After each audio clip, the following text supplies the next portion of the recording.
है मसीह का प्यारा वचन, ये है वचन प्यारा।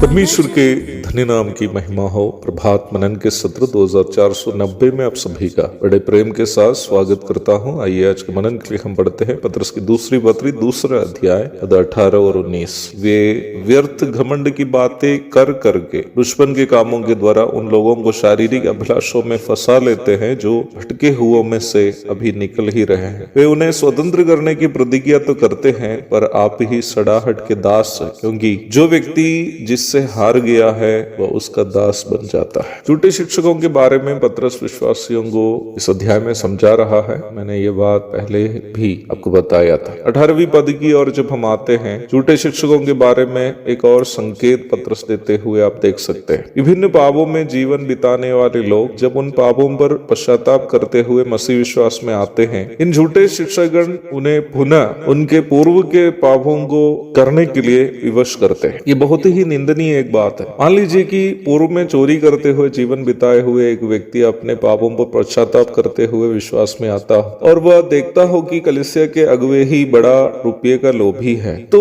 वो विश्वासी भी जो पहले से ही रुपये का लोभी था, चोरी के धंधे में पुनः लौटने की पूरी संभावना है। जरूरी नहीं है कि वह पहले के समान एक चोर बने। इस बार वह हो सकता है एक पास्टर बनकर ही विश्वासियों के पॉकेट मार सकता है। कई विश्वासी इस सच्चाई से अनजान है कि पाप करने के बाद हम पापी नहीं बन रहे हैं, बल्कि हम पापी इसलिए हैं क्योंकि हमारे अंदर पाप वास करता है। एक व्यक्ति चोरी करता हो या व्यभिचार करता हो या कोई अन्य पाप करता हो, तो वो इसलिए वो पाप करता है क्योंकि उसके अंदर निम्न पाप पहले से वास कर रहा है। रोमी अध्याय 7 की 19 और 20। यीशु मसीह पर एक व्यक्ति वास्तव में विश्वास करता है, वो अपने पापों पर पश्चाताप करते हुए ये निर्णय लेता है कि उन पापों को जो वो पहले से कर रहा था दोबारा नहीं करेंगे। निम्न निर्णय को लेने के बाद भी जब तक वो व्यक्ति संसार में जीवन बिताता है, उसके अंदर उन सभी पाप स्वभाव वास करते ही। पाप तभी बाहर दिखाई देता है जब उससे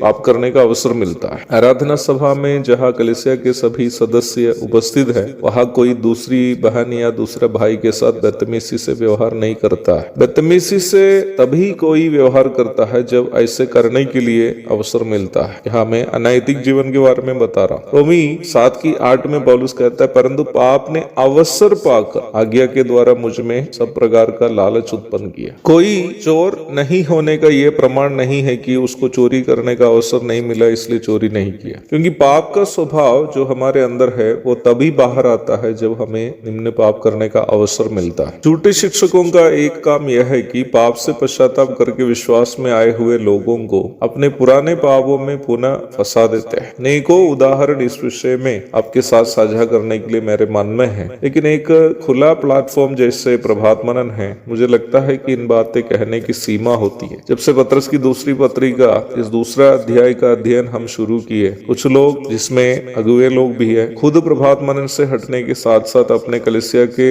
व्हाट्सएप ग्रुप्स को भी इसमें से वे हटा रहे हैं। परंतु विश्वासियों के लिए यह अनिवार्य है कि उन अगुवों से वचन सीखे जो उन्हें अपने पापों से मन फिराने के लिए सिखाते हैं, ना कि पाप करने के लिए। मैं इन बातें पूरे हियाव के साथ आपके साथ इसलिए साझा करता हूं क्योंकि मुझे मालूम है अभी तक के मेरे सेवकाई के जीवन में, विशेषकर कटिहार की कलीसिया के कोई भी सदस्य इन सब बातें मैं जब सिखाता हूं तो मुझे मालूम है कि मेरे ऊपर वे लोग अंगुली नहीं उठाएंगे कि तुम्हें ये कहने का क्या हियाव है या अधिकार है। प्रभु सहायता करे, प्रभु का अनुग्रह बना रहे कि इसी हियाव के साथ आगे भी वचन को मैं सिखा सकूं। आप भी मेरे लिए अवश्य प्रार्थना करते रहे। प्रभु दया करे तो हम इस अध्ययन को जारी रखेंगे। प्रभु के धन्य नाम की महिमा हो। आमीन।